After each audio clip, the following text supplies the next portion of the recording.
गलती नहीं इसकी कि मेरी जगह सरकार कहाँ मर गया, मोदी कहाँ मर गया, हमारी जगह दिला दे, मोदी कहाँ गया, हमें तो जगह बच्चा में लेके कहाँ जाऊँ, मैं तो कहीं मकान भी नहीं लिया, मजदूरी वाले काम करते कभी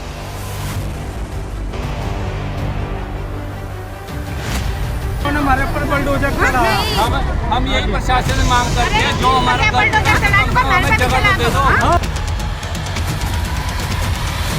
50 साल के इस लड़ने के बाद जो आज है पे अपना कब्जा लेने की कोशिश है। ऐसे में आपको बता दें कि यहाँ पर जो है 1975 में ये जमीन खरीदी गई थी, जिसके बाद जो है इसके ऊपर केस चल रहा था। उन्होंने लोक कोर्ट से लेकर हाई कोर्ट, सुप्रीम कोर्ट तक केस लड़े और अब जो है उन्हें तो इसका कब्जा करने के लिए जो है अधिकार मिल गया। इसके चलते जो आज वो यहाँ पर पहुंची है, उनके द्वारा जो कब्जे की जमीन थी, उन पर बने हुए जो अवैध घर थे, जो इलीगल तरीके से घर बनाए गए थे, उन्हें पूरे तरीके से तोड़ दिया गया है। वहीं अगर हम दूसरी तरफ देखें तो लोगों का कहना है कि वो यहाँ पर 55 साल से रह रहे हैं और ये जो केस लड़ रहे हैं ये 50 साल से है।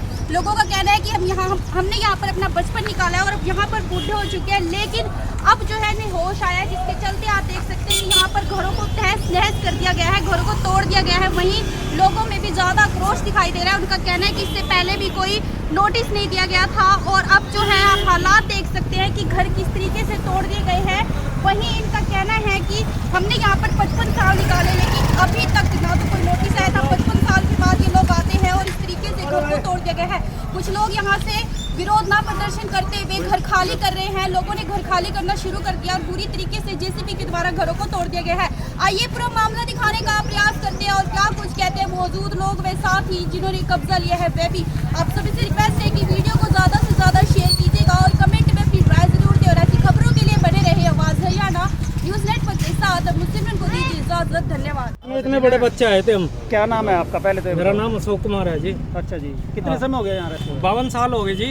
73 के आए थे, 75 में तो इन्होंने जमीन खरीदी। अब कैसे खरीदी या नहीं हमें पता, हम बुढ़े हो गए यहीं। इनका तो आरोप है कि भी जो कागज है वो भी फर्जी बनवाए। फर्जी तो इन्होंने बना रखे हैं, हमने थोड़ी बना रखे बनाने वाले हैं हाँ। और यही कुछ जमीन देने वाले हैं और आज फर्जी बता रहे हैं। हाँ। इनका परे भाग्य था। हमारे पे हाँ रजिस्ट्री है, हमारे पे सब पे नाम क्या है आपका? हमारा नाम सचिन है जी। अच्छा। हमारी जमीन है जी, हम इसके मालिक थे। हाँ। हमारे दादी ने ना जी रजिस्ट्री खरीदी, इनसे जमीन खरीदी थी रूपराम से। तो आज ये के टाइम पे कहते हैं हमारी है, इनका फैसला हुआ है, इनके हिस्से में जमीन पड़ी है, तो ये कहते हैं हमारे हिस्से में जमीन आ गई है, जिनसे हमने जमीन खरीदी है हमने थप्पड़ खाए हैं, मिट्टी ढोने के चक्कर में थप्पड़ खाया जी हमने। दे रहे हैं, तो ये फर्जी में कहते हमारी जमीन है। हमें आज ये कोर्ट से आ गया, तो हमारा मिट्टी उठाई कोर्ट के तो आदेश होते हैं कि भी सारी कागजी कार्रवाई पूरी करवा होती है एक वहाँ पर। तरफा है लेकिन जो कागज है वो इन्होंने फर्जी बताया है कि भी फर्जी कागज इन्होंने एक तरफा केस करा सर, एक तरफा केस करा। केस तो हम पहले भी जीत चुके थे, हम जगाधरी से अपने यहाँ से केस जीत चुके थे, हम केस जीत चुके थे। अभी आप आगे क्या कार्रवाई चाहते हो? अब कार्रवाई अब क्या हमारे मकान ही गिर गए तो अब क्या कार्रवाई क्या करेगी? हमारी हमें तो कुछ तो मुआवजा मिलना चाहिए था सर। ना मुआवजा मिला, कुछ ना। सरकार हमारी सुनवाई कर रही है, क्या नाम है अपना टैक्स लेने के लिए तैयार है। बेबी तो मेरा तो मकान भी गिर गया और सामान मेरा बाहर पड़ा, मैं कहाँ जाऊँ बच्चे लेके? हम कहाँ जाएंगे? हाँ, इन बच्चों को लेके कहाँ जाऊँ? मैं तो कहीं मकान भी नहीं लिया, मजदूरी वाले काम करते कभी लगता नहीं है। मैंने तो मकान भी नहीं लिया कहीं, मैं कहाँ लेके जाऊँ उन्होंने? ये सामान कहाँ कर दूँ? सरकार हमारे लिए कुछ भी नहीं है। चलो हमें खाली करना था, हमें कुछ तो मुआवजा हम देना तो चाहिए था। 55 साल हो गए, कोई आज के नहीं रह रहे। 55 साल हो गए हमारे रहने दादी परदादा ने 90 रुपए में जमीन खरीदी है रजिस्ट्री पे। आज इस रजिस्ट्री मकान पे में नक्शा सब बना पड़ा। जब कहाँ था ये? 3 पीढ़ी बीत गई, जब कहाँ था? अब क्यों आया ये? हाँ, क्यों गिरा के गया मेरा? और आगे गौरव मेहता।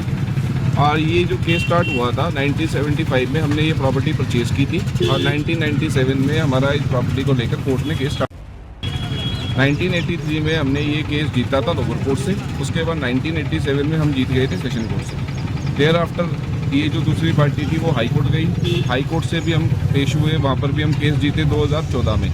उसके बाद फिर हम सुप्रीम कोर्ट से, इन्होंने अपील फाइल करी, सुप्रीम कोर्ट से भी हम केस जीते सन 2020 में। आज तकरीबन 50 साल के बाद माननीय अदालत श्री प्रियांक गोयल की कोर्ट से ऑर्डर हुआ कि हमें तहसीलदार के मार्फत दिलाया जा रहा है। तो कई लोगों को कोई विरोध तो लोगों का अभी तक तो कोई विरोध नहीं आया। लगभग जितने भी लोग थे सारे के सारे अपने मकान खाली करके जा चुके हैं और जो था वो भी कर रहे हैं। 1-2 जने रह गए हैं, उनका थोड़ा मोटा सामान रह गया, वो भी खाली कर रहे हैं। तो समय दिया जाएगा सर उनको?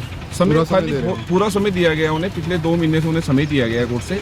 आज वो तकरीबन सारी प्रॉपर्टीज खाली हो चुकी हैं। एक आधी लेडी है, उसका सिर्फ एक वो भी अभी खाली करके कब्जा में परिवार यहाँ रहते थे जिनका ये तकरीबन 15-20 परिवार थे यहाँ। 15-20 परिवार। तो कागजी कार्रवाई जो इनकी थी तो वो कागज लेके रह रहे थे। ये जो भी इनके पास रजिस्ट्रियाँ थी वो सारी की सारी फर्जी थी, वो इलीगल सारी की सारी इन्होंने रजिस्ट्रियाँ कराई हुई थी, जिसकी वजह से कोर्ट ने इनकी रजिस्ट्रियों को खारिज माना, इलीगल माना, और तभी हमें हमारी जो एक्चुअल प्रॉपर्टी हमने परचेज की थी हमारी रजिस्ट्री को सही मानते हुए कोर्ट ने तभी हमें इस प्रॉपर्टी का एक्चुअल मालिक मानते हुए तभी खाली कराने का ऑर्डर दिया। ये 50 साल तक लगातार मुकदमा चला, उसका वादी कौन था इसमें करने? इसके वादी थे, क्या नाम था वो? वादी तो हाँ, वादी या वादी वादी तो हम लोग थे इसमें, सिकंदर लाल जी। सिकंदर लाल के नाम से मुकदमा। हाँ जी, ये सुप्रीम कोर्ट से मुकदमा सिकंदर लाल जी।